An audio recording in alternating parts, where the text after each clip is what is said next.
Hello, welcome to another video of the complete Angular course. In this video, I'll be talking about the Ng Switch Directive. We use the Ng Switch Directive to display or hide elements from the page. Unlike the Ng If Directive, where results are binary with only true and false values, the Ng Switch Directive can react to results with more than two variations.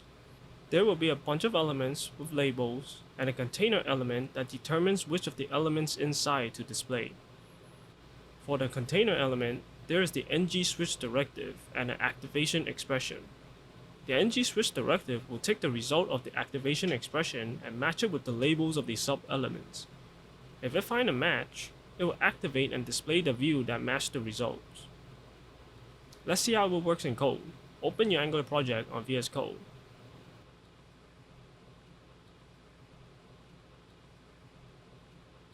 To begin, go to the app component HTML page. Add a div element and then add 3 more div elements inside.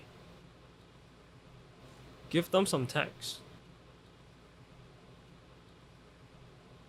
Label them 1, 2, and 3 by using the shorthand syntax of the Ng Switch case directive. Apply the Ng Switch Directive to the container element and use the compact syntax to begin inputting the activation expression. Go to the app component TypeScript file, declare a variable, and give it a value of 1. Go back to the app component HTML page and insert the variable into the Ng Switch Directive. So right now, it will display the view with the label 1 since the value of the activation expression is 1. Let's verify that. Save the project and start the local server.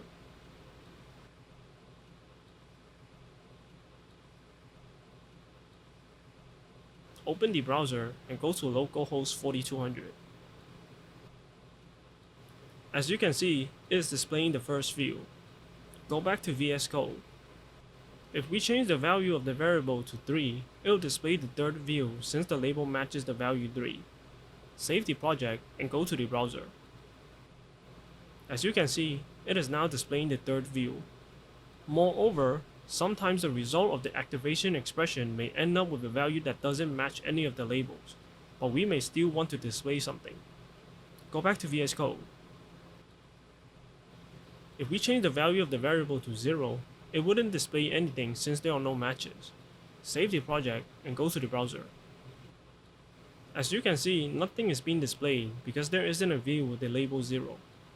To display something even if there are no matching labels, we need to add an additional view and give it a special label. Go back to VS Code. Add another div element and give it some text. To tell the Ng Switch Directive to use this element when it can't find a match, we need to apply the Ng Switch Default Directive to it.